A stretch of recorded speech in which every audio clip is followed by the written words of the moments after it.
How about if I just start at the beginning? you could be honest. Because you know what? They have the sweat equity that went into that memory that they're making with their friends and family. And that's what's important with us. And that's what the I Am Real World's about. Well, that's a great question. You know, one of the best things about a spring food plot is you get a second chance if it fails. Chasing Giants with Don Higgins. Brought to you by buyafarm.com, your source for farm, recreational properties, rural homes, and more.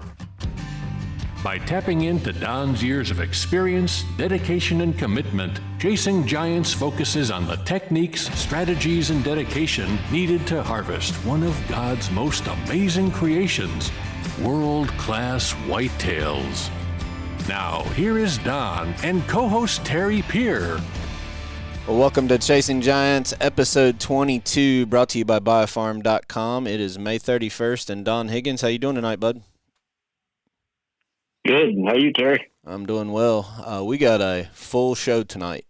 It's Sunday night. We're going to have this released out for people to listen to on the way to work tomorrow morning, and we got a lot of stuff to get to. So let's.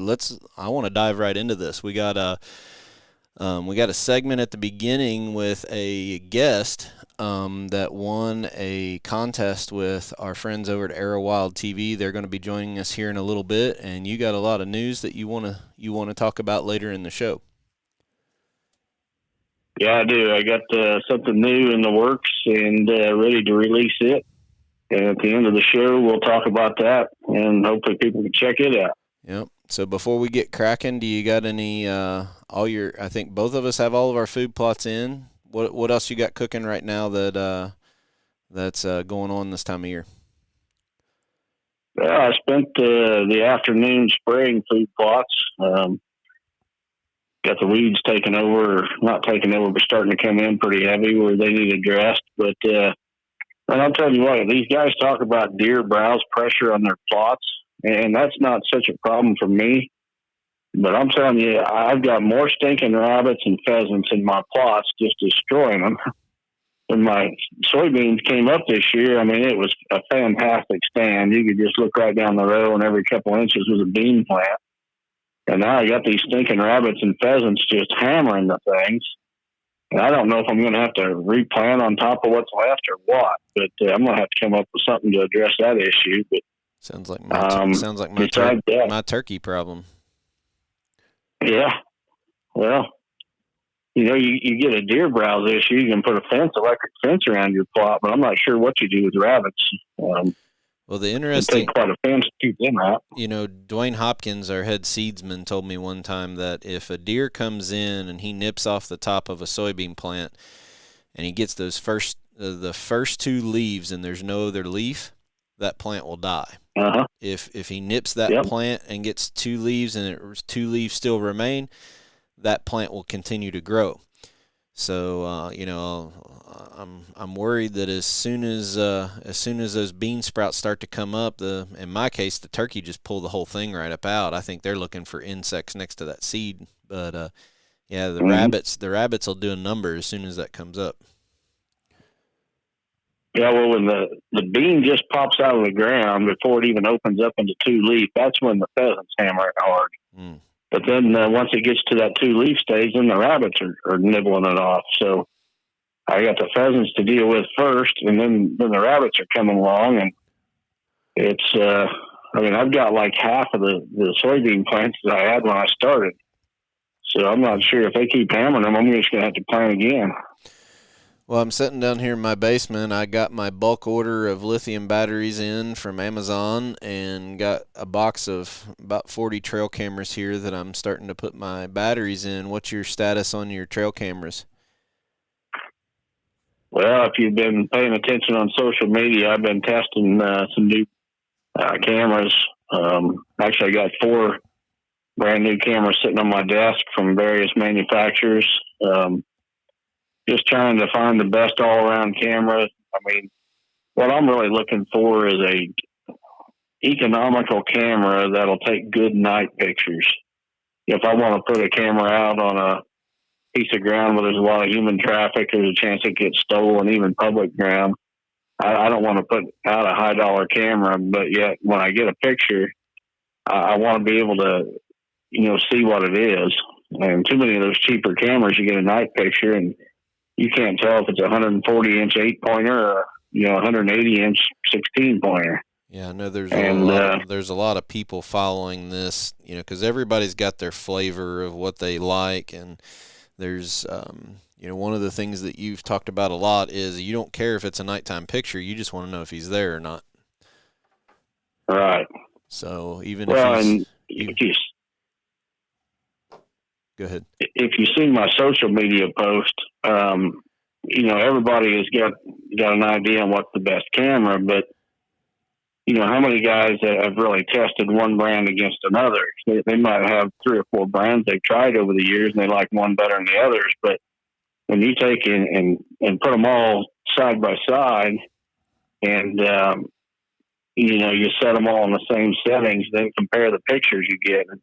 And actually, that's what I was doing right before we started this podcast. As I was going through my cards that I'd pulled on some cameras today, and I'm writing down the number of pictures each camera got, and some notes, and what I liked about each one, what I don't. And this is not a test that's going to be done in 30 days or even 3 or 4 months. I'm going to continue on looking at these cameras throughout hunting season, and try to come up with a brand and a model that I think fits the bill.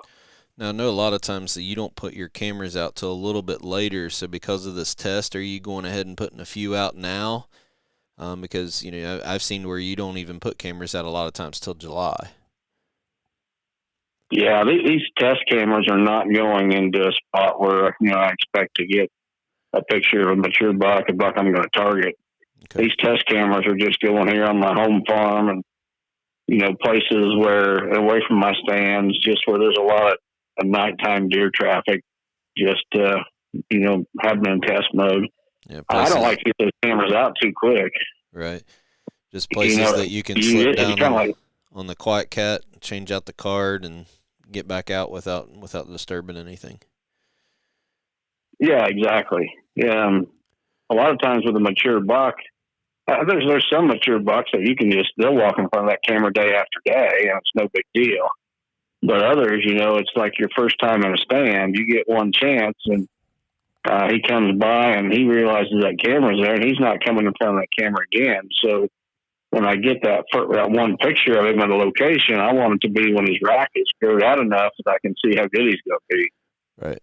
And it's just way too early for that. So right. I'm keeping the cameras back for testing in other places instead of where I expect to get a mature buck.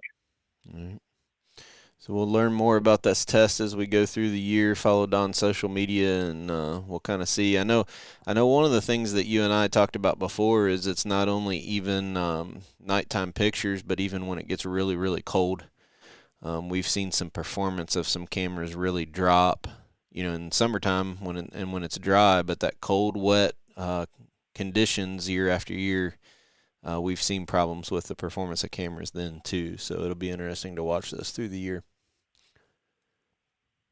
Yeah, right. I'm not going to jump on a specific brand or model, too quick and give it my seal of approval, if you will. But it's going to be an ongoing test throughout the season, and hopefully by the end of the season, I've narrowed it down to at least 2 or 3 favorites. Maybe there'll be one that'll shine, and just totally stand out from the rest. I hope that's the case. I don't make it easy, but right now I've got a lot of cameras to wade through, and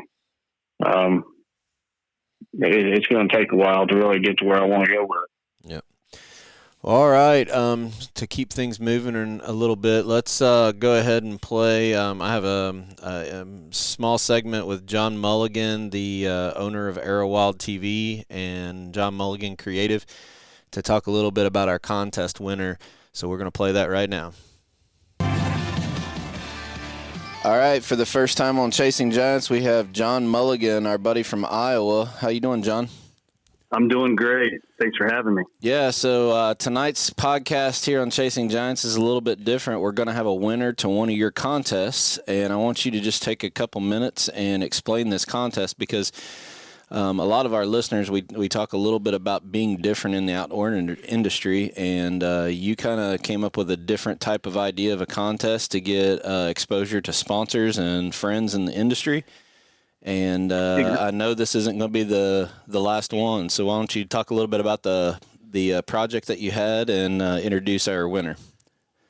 Yeah, so what I did was everybody was stuck at home during whether it be self-quarantine or mandatory quarantine, and I kind of wanted to have some fun with social media and created what I called kind of a Hunger Games, Johnny Utah Arrow Wild TV quarantine games, and it gave everybody an opportunity to share a funny graphic to look at something a little different that wasn't Corona. And it gave them a chance to plug several of the companies that I work with, and they had a chance to enter prizes. And the more they played, the more, opportunities that they had to win. And, the prize that you came up with yourself was to have the guests come on the podcast and be able to pick your brain and Don's brain about their own food plotting and deer nutrition questions while using your product, being that they were going to receive a gift card to be able to use with Real World. It just made an awesome prize, and it was definitely one of my favorite prizes in the prize pack.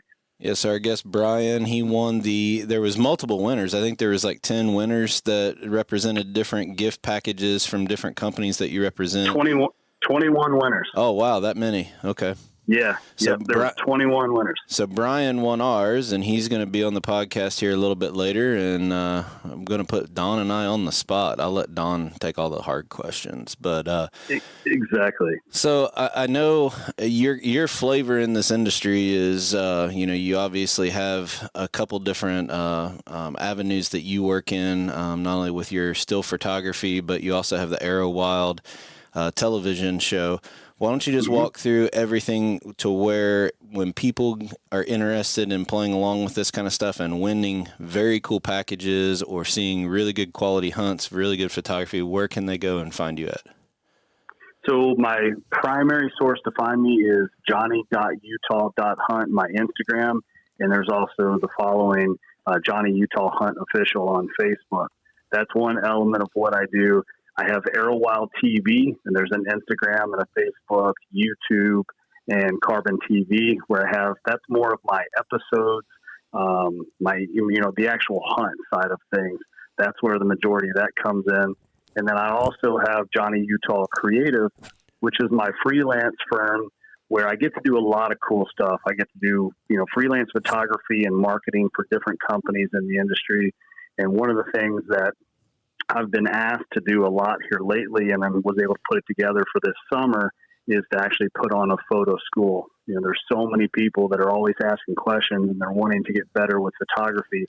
And sometimes it's just they want to take better pictures of their kids' sporting events or dance recitals.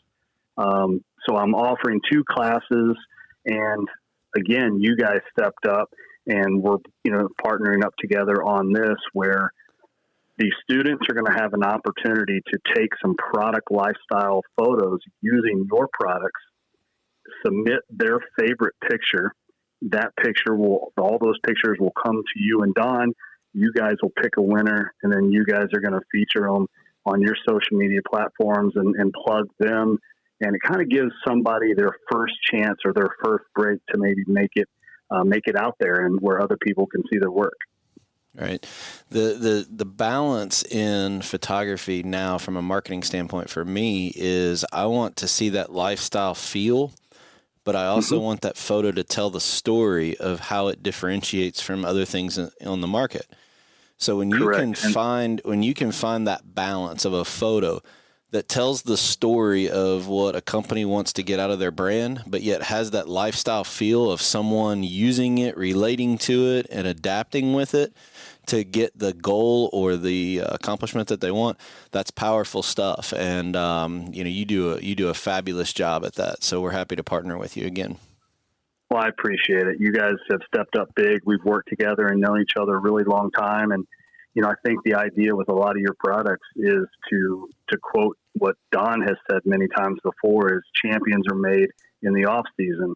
And I think that's the idea when you're planting food plots and you're running feed and mineral, you know, you're building, you're becoming a champion and you're building champions at the same time. So it goes hand in hand. And those are pictures that it's really, for me, it's not that hard to make a picture worth 1,000 words, because it's usually a lot of hard work that goes into our lifestyle. Right. So, but without further ado, we're going to introduce Bryan. But one more time before you jump off the phone here, why don't you remind people where they can follow you and the different businesses that you have? Yeah. So myself personally on Instagram and Facebook, Johnny Utah Hunt on Instagram, Facebook, Arrow Wild TV. There is Johnny Utah Creative, and that's my freelance photos, and I'm giving away marketing events. And if you're in the market for a good turkey call, be sure to check out Bourbon Barrel Calls. All right, guys. Bryan, you're up next. Thanks, John. Take care, buddy. Thank you. Uh-huh. Well, Bryan, hopefully we got you on the line right now. Are you still there? Still here, yep. All right. So welcome to Chasing Giants. This is Bryan Medinger from Wisconsin. So congratulations on being the winner, buddy. Thank you. Thanks for having me. Yeah, so welcome, Bryan. So Don and I haven't had much chance to talk. You're going to be able to kind of pepper us with questions or comments or feedback of the show. But first, why don't you kind of introduce yourself a little bit? Tell us about where you hunt a little bit, how you hunt, that kind of stuff. Let's learn a little bit about you. Sure. So I'm from Wisconsin. I'm mainly a whitetail hunter. Also spend some time doing some rabbit hunting over the winter and turkey hunting all spring. I'm actually the president for our local NWTF chapter here in Grafton, Wisconsin. And my main type of hunting is I'm a tree stand hunter, like many Midwest guys are. I hunt 3 properties across the state. 2 of them are in central Wisconsin, and one of them is in the western part of the state, out towards La Crosse, Wisconsin. So, kind of basic properties. One's a smaller one, less than 20 acres. Another one's kind of a basic 40. And then the other one is composed up of a couple of properties that makes up about 200 acres. Sounds like the working class hunter that represent a lot, Don and myself, and a lot of our listeners. Yeah, I would say that's about right. So you said you started hunting at a young age, is that right? I did. So back when I started hunting, the legal age start was age 12 in Wisconsin, and that's when I started. I started gun hunting. My oldest brother got me into it, and my dad just kind of tagged along for the sake of me needing a mentor at arm's length to start out hunting. And as soon as he was able to sit at home on cold mornings, I was going by myself with my brothers and my uncles, both of them. Good deal. So talk a little bit about the properties. Do you you said you hunt 3 different properties. Are they owned, leased? Did you just get permission? Do you have people that you hunt with, or tell us a little bit about that so we understand. Sure. So 2 of them are actually my in-laws' properties. One's owned by my father-in-law, and the other one's owned by my, I guess it'd be my grandfather-in-law. And those 2 are fairly close to each other. So it was kind of a funny story. I wasn't allowed to hunt on my father-in-law's land until I was married. He owns it with he owns it with his brother. So I fully get it, fully understand it.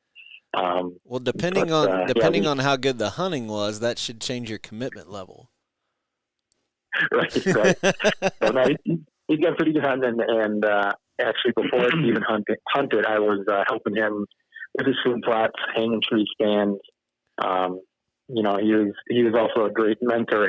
He kind of, after I got, I was kind of a weekend warrior growing up hunting, and then through college, kind of a weekend warrior. And as soon as I got out of college, when I started dating my now wife, my father-in-law kind of got me hooked on archery.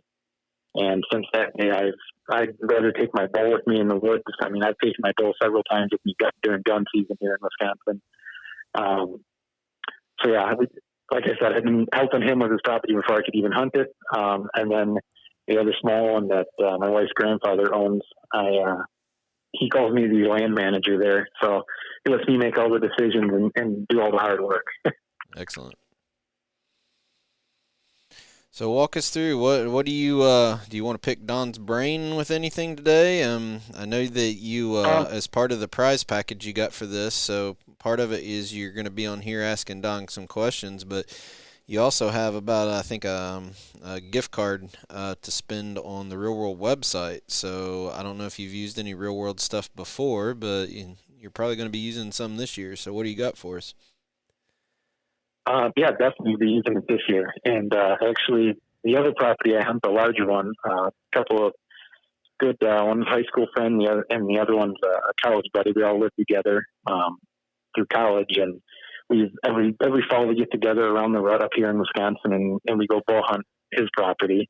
So I kind of picked their brains if they had any questions. So we kind of came up with a few questions here that myself and they also had. So I guess the first one is what's the number one deer management technique you have implemented? Is it, just limited hunting pressure? Is it your food plots, use of trail cameras, anything? Wow. Well, first of all, welcome, Bryan. Glad to have you on. And it sounds like you represent the typical Midwest deer hunter. As far as the number one deer management thing, I do a lot. I think game cameras are right up there. They're probably the number one game changer that I've seen in my lifetime. They definitely make killing mature bucks easier. As we talked about a little bit earlier on this episode, I'm big into game cameras. I got over 50 of them myself that I'll have out at any one time throughout the summer and the fall. If I had to put my finger on one thing when it really comes to managing a property, it's got to be limiting human intrusion. Human intrusion ruins more properties than probably anything else. A big buck's number one desire is freedom of human intrusion. He wants security. He wants to be left alone. He don't want to encounter people. And too many deer hunters, land managers, whatever, just put way too much pressure on their property, and they run off the bucks that they hope to harvest. Sure. Along with question. It does. And along with you mentioned game cameras. You have and I know you mentioned earlier in the episode that you're testing some out. I mean, not in your usual spots. Do you have a favorite camera placement that every year, as you put them in pinch points, you mainly put them over food plots, or what's your strategy when it comes to that? I like pinch points. If you got a place where there's a old fence and there's a hole in the fence or the fence is down where the deer are really crossing through, that's a fantastic location.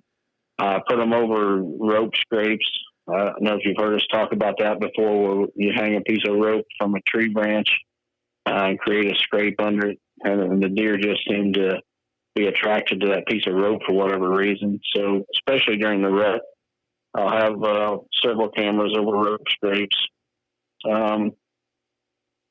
Places, if you've got food plots where the deer are usually accessing that plot from one end or whatever, that's always a good spot. Any place where really that deer traffic is funneled down, narrowed down, where a camera can cover most of that traffic is a good spot. Sure. Okay. Thanks. Yeah, Bryan, one of the things that we've talked about before on the podcast is we don't want the intrusion is more important to us than the trail camera picture. So we're not using the trail camera picture to decide where we're going to hunt tomorrow or 2 days from now. We're doing an inventory early and then showing data about where those bucks are on a yearly pattern. So obviously with some of the cell camera technology, Don and I kind of are still struggling finding the one that we have a lot of confidence in from a cell camera. But as far as going in and checking the trail cameras, the biggest thing for me is I have to fight myself not to go check the cameras too often, and go in there and put that pressure, that intrusion on core areas. So when he's talking about like scrapes or ropes or inside corners leading into a food plot, we're really trying to minimize how much we're going in there, trying to check stuff. Mm-hmm. Okay. Let's see. Look down the list here. Is there any specific geographical features you guys look for when placing tree stands? That's a good question. Yeah, I love inside corners. In the corner of a field.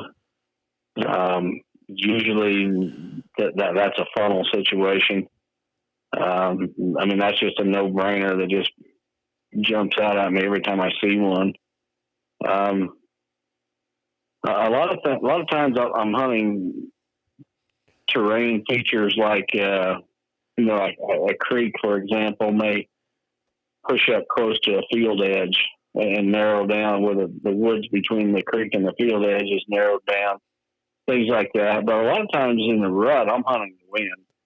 If I know where there's a bedding area where does typically bed, I just get on the downwind edge of it. You don't even have to be over a trail or a scrape or anything, because the more mature bucks don't seem to follow those beat down trails anyway. They're kind of using their nose to search an area for hot doe while also being able to detect danger at the same time. So during the rut, a lot of what my hunting is based solely on the wind.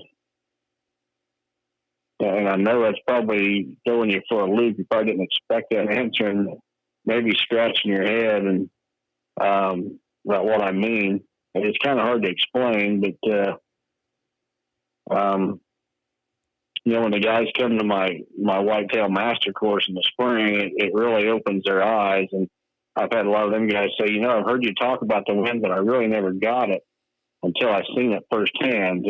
So I was there at your stand and you're explaining it, and then, it all clicks. So I don't know if that explanation makes much sense to you, Bryan, or not, but hopefully it does. It does. I'm a big hunt the wind guy, so I was talking about my father-in-law earlier. He's a big, even early in the season, he's not willing to light up any deer on the property, whether it's a smart old doe or a mature buck. So we definitely take caution when we talk about wind, and we deal with some bluffs and some goofy terrain where it likes to carry wind, or it'll roll it up over the top of us and put it out on a food plot or something. And so yeah, we definitely I know what you're talking about with the wind. Well, that's awesome, because you're ahead of the game. I find that most deer hunters have no idea how to play the wind. And even, when I give a seminar, sometimes I'll say, if season opened tomorrow, how many here know exactly what stand they'd be sitting in? And, half the hands in the room or more go up. And then I say, you guys don't play the wind because you have no idea what the wind's going to be tomorrow morning, no matter what the weatherman says. So, playing the wind is critical. Very true. Along the, we just talked about tree stands a little bit. Is there a certain height that you always hang the stand at, or does it have more to do with kind of the cover of the area you're in? Yeah, it's all about the cover. The older I get, the less I like to go up high. Let me tell you a little story. Don has a couple stands that you actually climb up a TV antenna to get to, which I don't even know how high they are. And you get up in these big oak trees and have all this huge cover around you, but you are way up in the air. Early October last year, I was running camera for him when we were going after a buck he called the Fork Time buck. And how tall is that? How high are we up? Is it 30 feet, 32? That one's probably about 30. Yeah.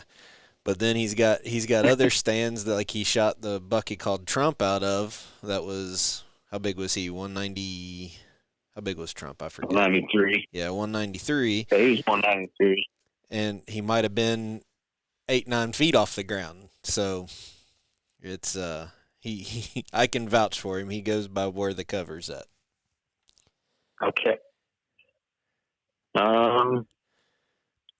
Here's a question that me and a couple of my buddies came up with. We were always contemplating getting to some of our stands. You know, we talk about you guys were talking about the least amount of intrusion, obviously being best. I had a family friend who invited me to come hunt in Illinois a few years ago for second gun season down there. And the only way we were allowed to go to stands is he had to drop us off on either the gas Kubota or the electric. I don't know if it was a Polaris or what it was. But anyways, when I came back up to hunt with my buddies, I had mentioned this to them, and we saw some great deer down there, and able to harvest a couple nice ones too. But we tried it, and the guy who owns the property, he's still kind of iffy on it. So have you guys implemented that where you take a ATV or something out and have one of your buddies drop you off at the stand, and then that ATV leaves and the deer seat has a sense of, all right, ATV in, ATV out, coast is clear again? That's not an approach I use. Now, I do use an ATV on my farm a lot, but okay. the day and for checking cameras, for whatever, but the days that I hunt, I want a stealthy access to that stand. I don't want the deer to know there was a human on the property that day. And that's when that's where the quiet cat comes in. I mean, it just shines for a situation like that because they don't hear it and it does not leave ground scent. You know, your boots are never touching the ground. But the day I hunt, I don't want those deer to know there was a human on the property that day. Okay. I don't know if I settled a bet between you and your buddies or not. Now, I've done a lot of long walks this fall. Now, saying that, I do use the tactic that if I'm in a stand, and I guess I back up if I try not to have these stands anymore. But a couple of years ago, I would have a stand and couldn't get out because there was deer in the field.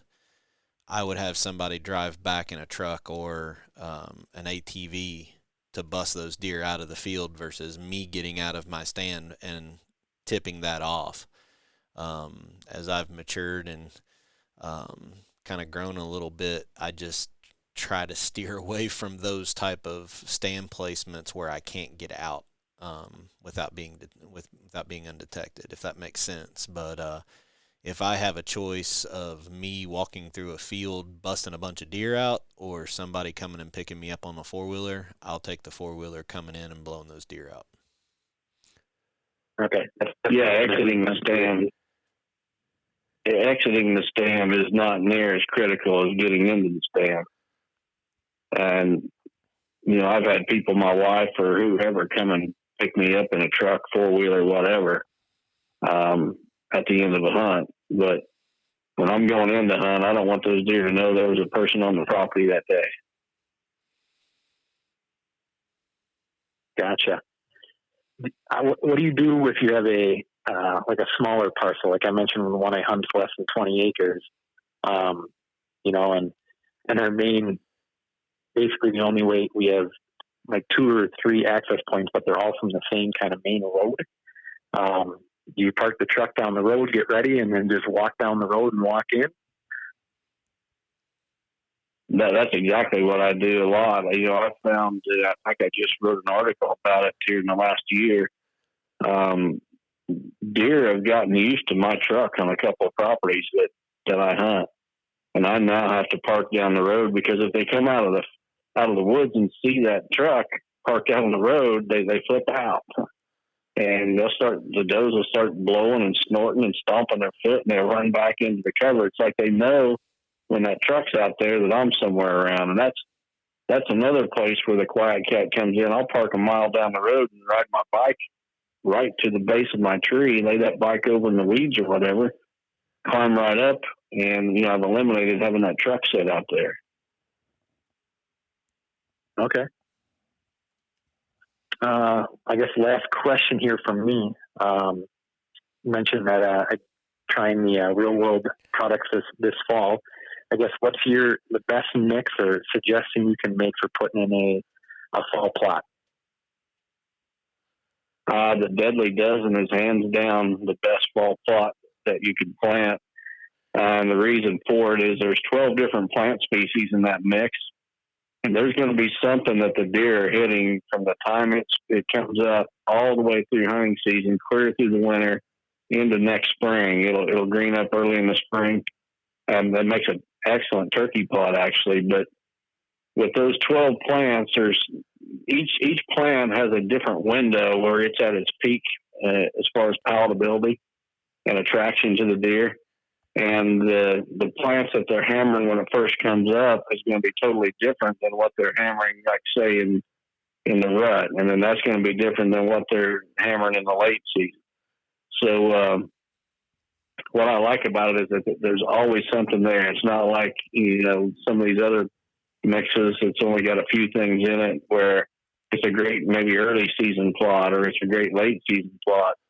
The Deadly Dozen is good from the time it comes up clear through the entire hunting season. So without a doubt, that's the one that I recommend, and it's the one I plant on my own farm.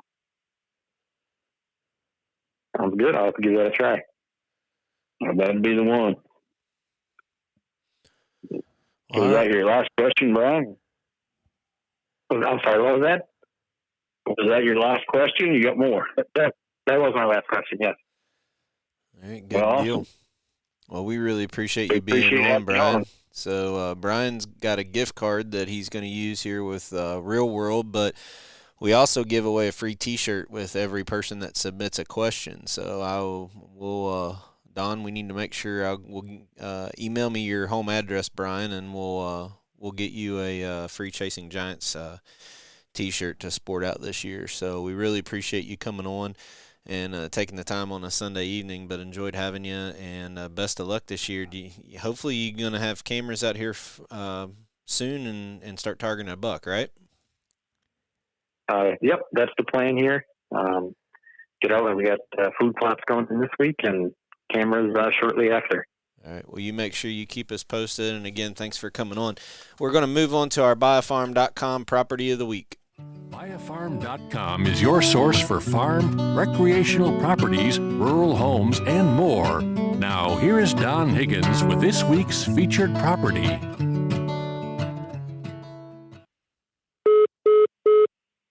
All right, this week's featured property is a 92-acre online auction in Saline County, Illinois. This 92 acres is actually selling in two different tracts. The first is a 22-acre tract, which is almost all tillable. The buyer will receive the 2020 crop income. The field is slightly rolling, but has good drainage, good road access, and the taxes are cheap. It's only $190.94 for the taxes in that 22-acre tract. And then the other tract's a 70-acre tract. It's got some income, but some great recreation and hunting opportunities as well. 39 or so acres of that one is tillable, which would produce the income. There's some good modern fencing and gates, both barbed wire and woven fence around much of the tract. So, if someone was interested in livestock or whatever, the fencing is already there. The buyer is going to receive the 2020 farm income on this tract as well. There's a large creek that cuts through this property and adds a lot of character. There was a large pond that was recently drained, but it's ready to be dug deeper, or it could be filled in and farmed. So you got the opportunity there. There's great locations for a hunting cabin. There's electric and rural water along the roadway. There's good road access. This property actually sits on a corner, so there's a road on two sides of it. Basically, the roads are actually on the east and north side, so as far as hunting the wind, it would lay out great for that. The timber was recently harvested on this property, but that regrowth is very appealing to wildlife and especially the deer. But This is, like I said, it's an online auction. The bidding closes on Tuesday, June 30th at 8 p.m. You can see the property by appointment. You'd want to call Agent Don Bailey. Don's phone number is 618-919-1031. And Don will be glad to make an appointment and show you these properties. You can see photos on BioFarm's website, biofarm.com. Just look for the 92-acre online auction in Saline County, Illinois. Really cheap taxes on both tracks. Yeah, I don't know if I mentioned the 70-acre tract. The taxes there are only a little over $700. Right. So Southern Illinois taxes are cheap, and down there in God's country. Yeah, all right.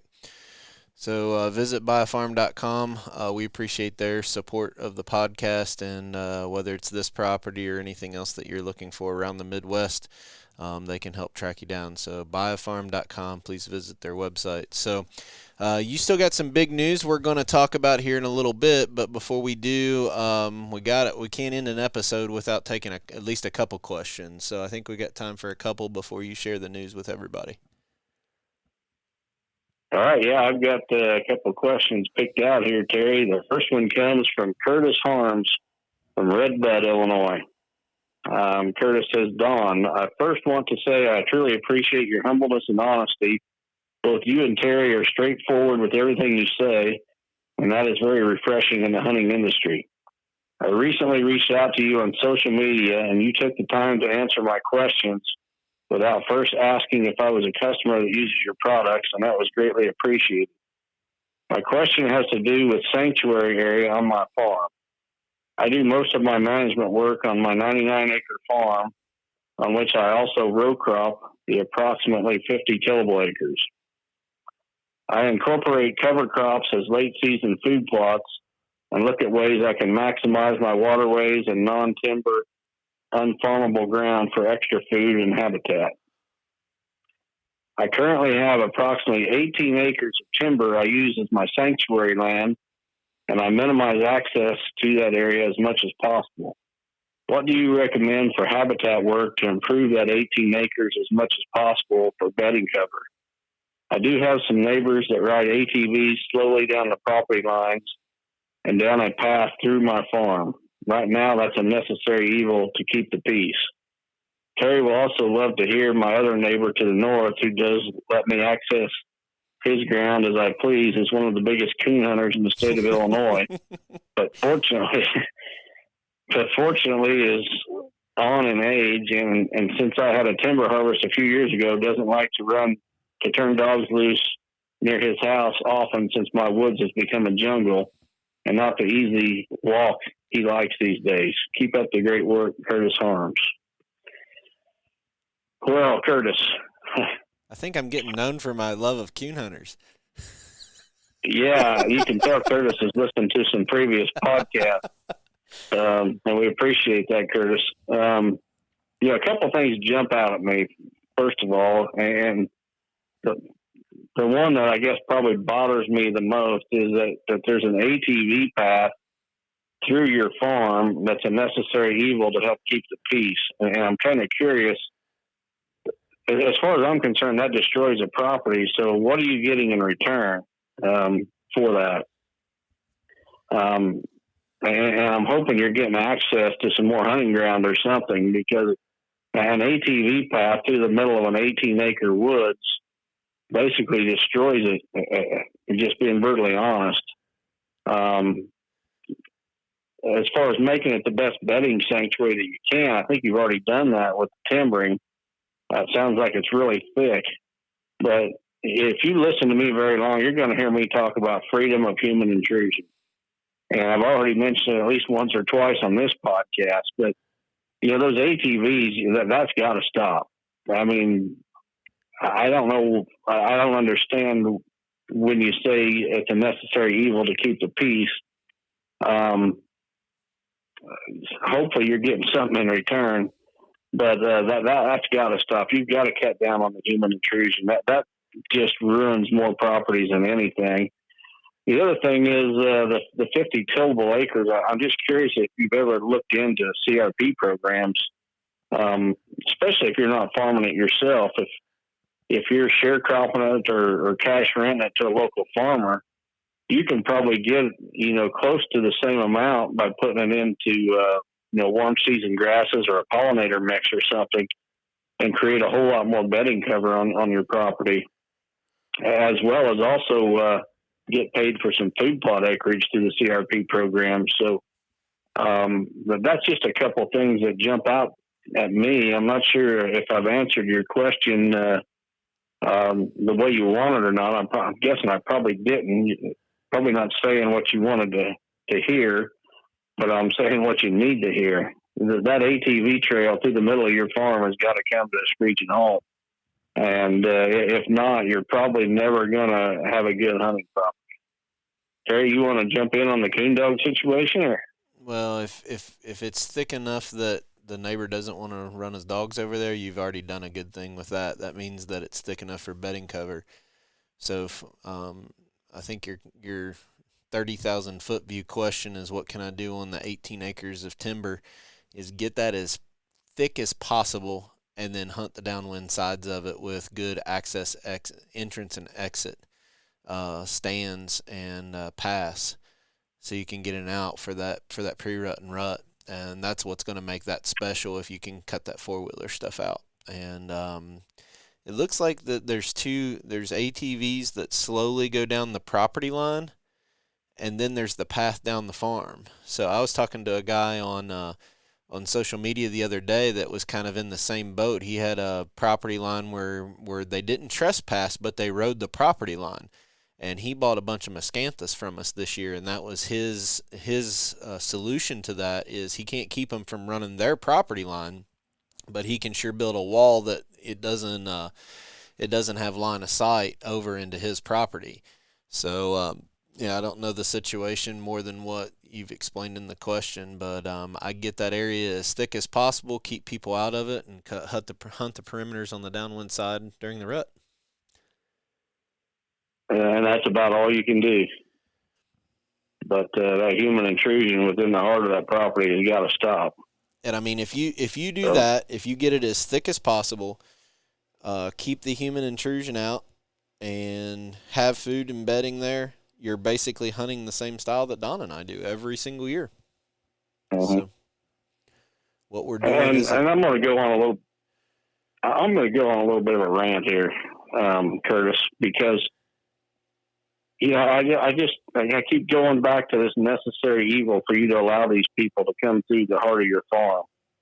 It sounds to me like you've used your financial resources to buy this farm for hunting. If you had instead used your financial resources, say, to buy a big fancy bass boat, would you be obligated to allow people to come and hook onto your bass boat and take it to the lake to keep peace? I mean, we've all got different things that that we cherish, pastimes, whatever. I just don't understand why you would have to allow a ATV trail down the middle of your farm to keep peace. Your neighbors have all made decisions on how they want to spend their money. If they want to spend it on a property to make an ATV trail, well, that's their right. Good for them. Go for it. Or buy a bass boat or whatever. You're not obligated to allow people to come through the heart of your farm. And I kind of thinking that we're probably not getting the entire story, just a brief version. But, that's just a big head scratcher for me. Well, both of us get phone calls from friends, and, you do a whole lot more consulting business, but it never fails when I step on a property and somebody says, "What would you do?" And halfway, you try to look around, you try to walk around. It happened to me, 3-4 weeks ago. I called you on the way home, Don, and said, "I don't understand how you even do this." But people will say, "Well, what would you do?" And then halfway through explaining what I would do, they start arguing with you and say, "Well, 7 years ago I killed a 5-year-old on here, or 10 years ago we killed this." Yeah, I get that, but you have to make a fundamental decision of what you want to do with that property. And if that decision is to have the best chance of killing a mature buck year after year after year, you have to prioritize that decision and not pressure the property instead of making four-wheeler trails, going on hikes, going camping, cutting firewood year-round. It's your decision. It's your property. But, it just cracks me up. These people, they want the results of killing a mature deer every single year, but they also want their four-wheeler trails and their, paths to walk and hike. And you can't have both and kill mature bucks consistently. You might be able to kill a good one in the rut with a gun or a bow, but, if something passes by. But to do it consistently, you really have to manage the pressure that you're putting on that farm. That's very good points, Terry, because, harvesting mature bucks on the same property year after year requires some sacrifices. It requires some sacrifices from you as the owner. There's things that you're not going to be able to do there that maybe you want to do. So, maybe those same sacrifices have to spill over to the neighbors. Maybe you guys are going to have a disagreement, and whatever it takes. On a 100-acre property in an 18-acre, whatever it was, woods, you're just not going to be able to have a four-wheeler path through it. So it's probably not what you want to hear, but it's the brutal truth. Any more to add, Terry? No, I think it's just a matter of, beat this one to death. Yeah, set your priorities, set your goals, and if your goal is to have a four-wheeler path, great, but it comes with sacrifices on everything's a give and take with everything you do. So just set your goals and have fun with it. You're the one paying the payment and the property taxes on that property. Stand up for the investment that you made. And doggone it, I'm not going to have coon hunters running across my property if I'm the one paying the taxes on it. So. Yeah, I couldn't say it better. And Curtis, we do appreciate your question. Hope you didn't take offense to the answer. Just being brutally honest here. I think he's on the right track. I think he's on the right track outside of that four-wheeler path because he's already doing his cover crops, for his food plots. He's already got his sanctuary. Yeah. He takes care of that pressure situation, and he's in the same boat we hunt. Right. So a lot of times I think that, especially when I'm talking with consulting clients and this and that, I think a lot of people know the answer. They may not like the answer, but they know the answer, and they just need somebody to kind of reinforce it. And Curtis, he probably realizes that four-wheeler path through the middle of his farm is not a good thing, and we just reinforced it the best we could. Yeah. And they're not easy conversations. We have to have the same ones. It's not like we don't have these issues, right? Right. We lost quite a bit of lease ground because of situations similar to this year that you and I are not even going to pursue anymore. It's just decisions we have to make, and they're hard conversations, but it doesn't fall within the pathway of what we want to get out of the sport. So best of luck, buddy. It sounds like you're there. So just, you might have to have some tough conversations. Well, best of luck, Curtis, and we'll get a Chasing Giants T-shirt right out to you. So we'll move on to the next question. This one comes from Austin Hepburn from Graysonville, Maryland. Austin says, with all the work you're putting into your food plots and hanging stands this spring, how often do you stray from those stand setups and hunt more mobile if you think you need to move stand locations to be in the game? Well, that's a great question, Austin. The stands on the farms or the properties, the property that I own, the properties that I've hunted for several years, I know exactly where I need to be on those properties. The stands this spring, most of the stand work I did was basically stands that had been in the trees for several years, and I was replacing some of them older stands with some new lone wolf stands. There's a couple that I moved a short distance. Both cases, I was moving those stands to just a different tree less than 20 yards away to allow me to maybe hunt the wind just a little bit better or have just a little bit better access. So on those properties, I don't have to worry about being mobile and moving new stands or putting up new stands and new trees as I see things throughout the hunting season, because I know that on those properties I can kill any buck there from the stands I've already got. Now, however, I've got into hunting some public lands here in the last year or so, and did a lot of scouting this spring on public land, and I picked out some potential stand sites that I will be more mobile, and that's where the lone wolf and the stand and climbing sticks are going to come in. So a lot of it depends on the property I'm on. If it's an established property I've hunted for years, I pretty much got those stands narrowed down to exactly where I need to be. But new properties, public hunting land, I am more mobile. Anything to add there, Terry? I agree with you 100%, buddy. All right. Well, Austin, we appreciate your question, and you also will be getting a Chasing Giants T-shirt, so be looking for that in the mail. Time to move on. Yep. Ready for the big announcement? Yeah, let's go. I'm excited to get this thing finally out. All right. Well, for some time, I've been looking for like the right fit to where I could use my my video footage, especially from my hunts and such. Had some opportunities with some TV shows and such, but it just the right fit I didn't feel was ever there, the right group. So what I've done is I've started a new YouTube channel, and as soon as you hear this on the podcast, you'll be able to go right to that YouTube channel. It's going to be up. Just look for Higgins Outdoors, and I've got an introductory video, a couple of past hunts, and I'm going to be putting new videos up pretty regular. But besides just my hunts, we're going to be talking about land management. I've seen so many videos here recently on social media and some of them are full of good information, but others are just full of stuff that I totally disagree with. And a lot of the guys putting this stuff out have not been near as successful as deer hunters as what they are as marketers.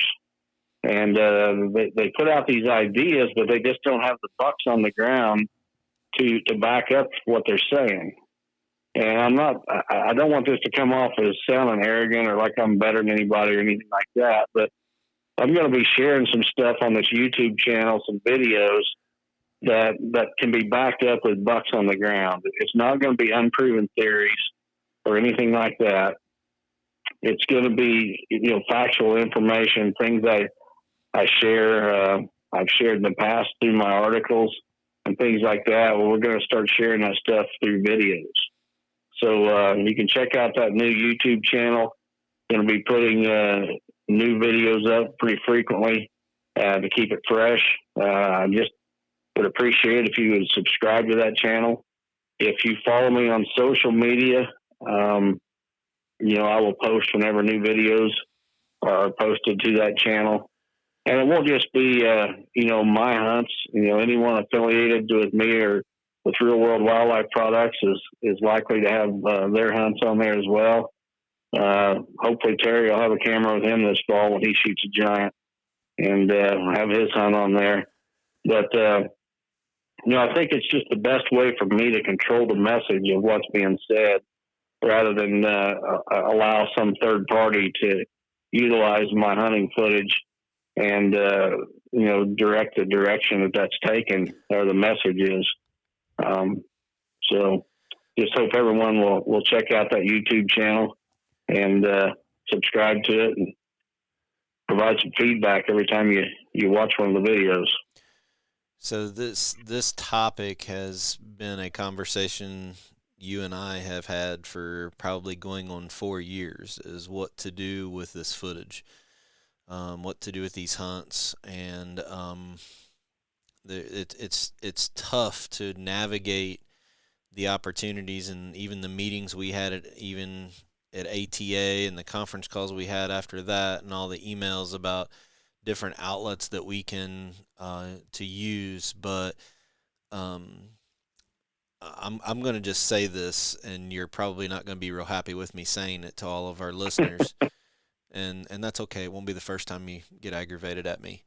The financial and sponsorship possibilities that you are walking away from to do this on your own page, so that you can control the integrity of the content versus being kind of twisted or diluted for the sake of another team, a TV show, and their affiliates, is what really sets this apart. And like you said, there's a ton of social media experts out there that's going to get out and bash people. They're going to give opinions, but at the end of the day, they have not. Most of them, there's a couple that have the resume to go along with it, have never used these type of things, strategies, ideas to put bucks on the ground. So it's a really tough decision, because you had to really step back and say, it's going to take me a little bit longer to develop the following, get the people to like it, get the people to follow it, get the engagement up, versus if you just go to another team and publish, or you don't even get to control the content. You just turn over the raw footage and they spin it however they want. I think it says a lot about you as a hunter and as an outdoorsman and as a business owner and as a man to wanted to do it the way that kind of controls its own destiny, because this is such a passion to you. You don't want that that message or content to be diluted or skewed. So I think it's an awesome opportunity, but at the same time, our listeners are going to have to really step up and help you get the engagement of YouTube up. And a lot of the way that YouTube algorithms run in the background is not just subscribing to it. We really need you to get on these videos and like them, comment on them, and then even share them with your friends. You can actually share that link to other people via text message, via social media. But that's what gets the engagement up, and then shows up as a possible search result for someone else that might be looking into whitetail hunting or land management. So click the like button, click the subscribe button, comment, and then share them with your friends. That's the best way for us to get behind Don in this new avenue. The page is up and active right now. If you search Higgins Outdoors on YouTube, there's a few videos that's already up there, and we're also going to be uploading. Is the game plan to put all of the podcast audios on there also, Don? Yes. Yep. And they are all up there to this point. So right. We're going to continue to do that. So one of the things that's kind of my role with this podcast is to keep pushing the limits on this. And this is where I'm going to ask for your all's feedback on it, especially when we get into, hunting, reviewing different pictures of bucks and stuff like that. We're going to keep a lot of it secret. We're not obviously going to tell everybody what's going on ahead of time, but in some cases we will. With the technology that's available, we need to start looking at whether we're going to do a video for the podcast. And the technology is there for us to do it, even though I'm in Kentucky and Don is in Illinois. What we don't know is, how do you listeners like to listen to the podcast? Is it on the way to work? Is it, as you're sitting in the recliner at night? If you would like to see more video with the podcast, send me a message on social media, Terry Peer, either on Facebook or Instagram, and let us know.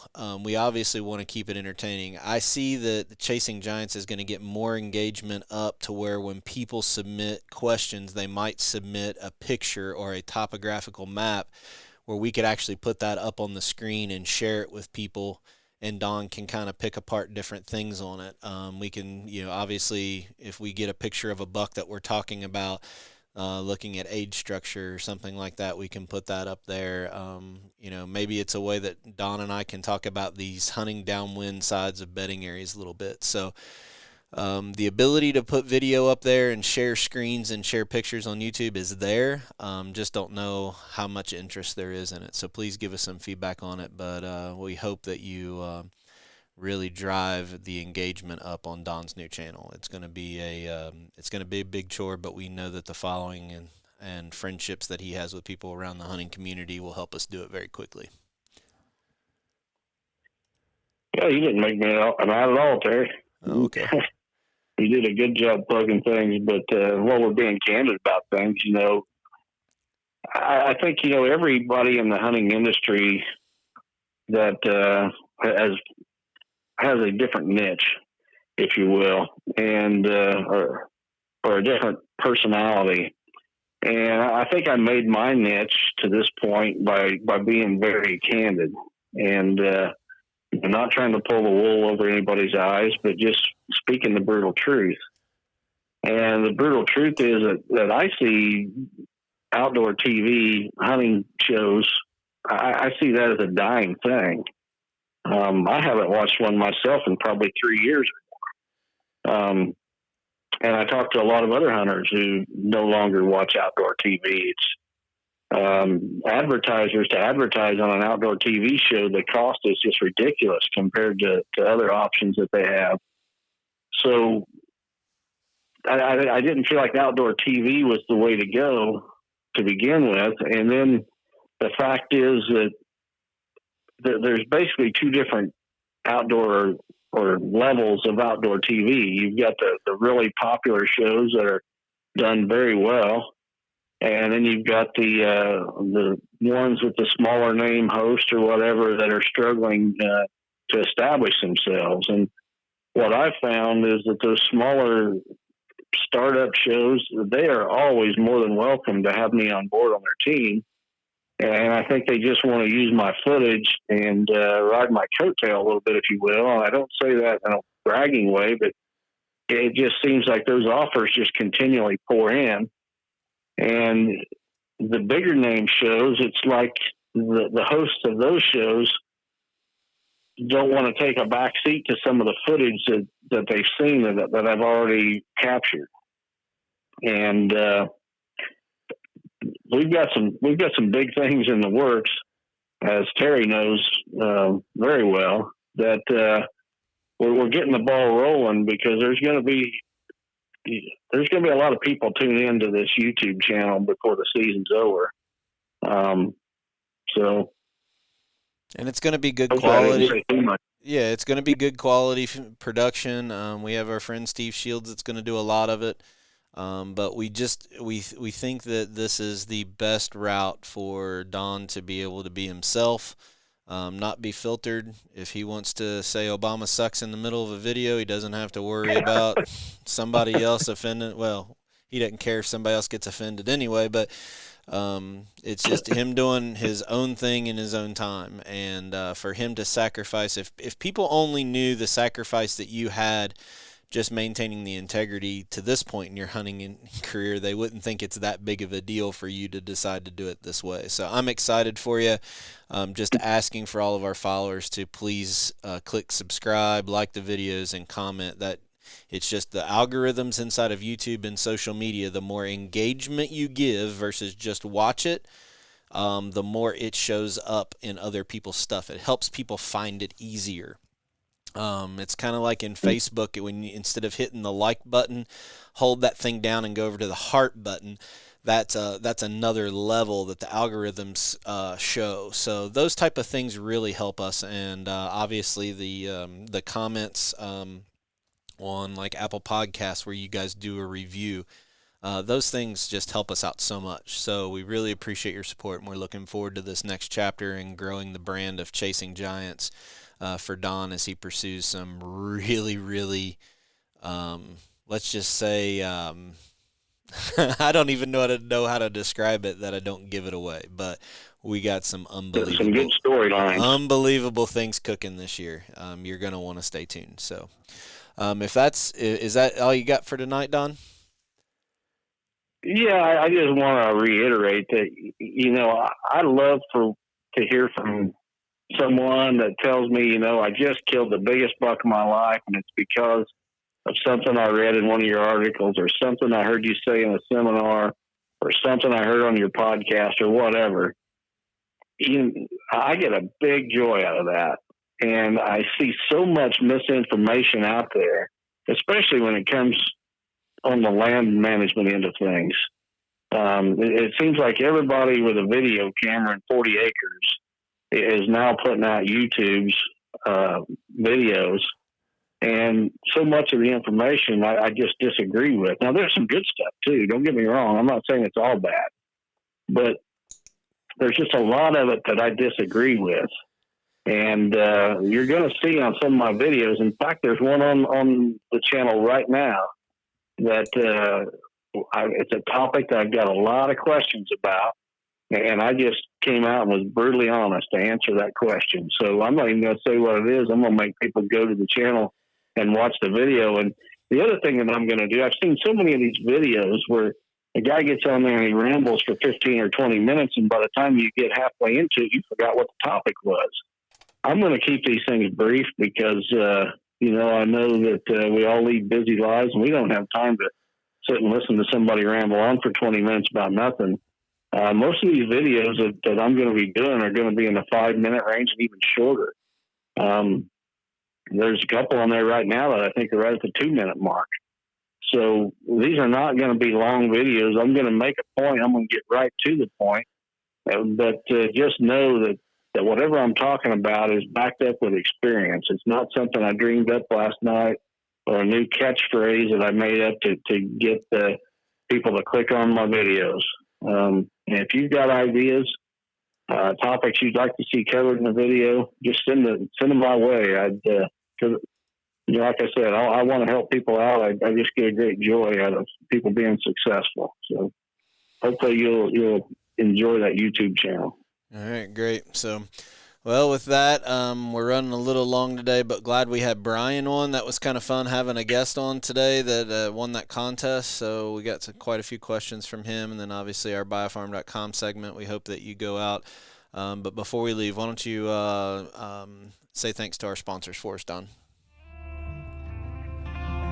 Absolutely. We want to thank biofarm.com, 360 Hunting Blinds, Quiet Cat, Real World Wildlife Products, Vortex Optics, Lone Wolf Tree Stands, and Matthews Archery. See you guys next episode.